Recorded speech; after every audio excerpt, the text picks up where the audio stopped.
তো আজি Instagram reel কেনেকৈ ভাইৰেল কৰিব লাগে সেই বিষয়ে আলোচনা কৰিম। তো মই ইনষ্টাগ্ৰামত আহিছোঁ, তাৰপিছত তলত দেখা পাইছে এই তীৰ থকা, ইয়াতে এবাৰ ক্লিক কৰি দিম। ইয়াতে চাউণ্ড, এই তীৰ থকা চাউণ্ডত ক্লিক কৰি দিম, মানে মিউজিক, তাতে এবাৰ ক্লিক কৰি দিছোঁ, এই চঙত ক্লিক কৰি দিছোঁ। তাৰপিছত এতিয়া ওপৰত দেখা পাইছে ইউজ অডিঅ'ত এবাৰ ক্লিক কৰি দিব লাগিব।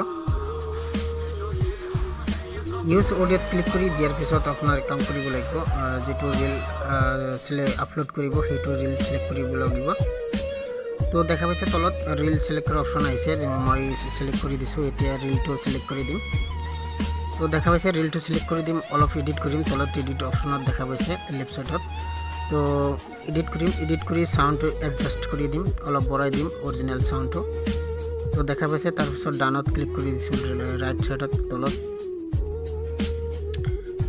ভলিউম এডজাষ্ট কৰাৰ লগে লগে এতিয়া এড ষ্টিকাৰ, মানে এড ষ্টিকাৰত ক্লিক কৰি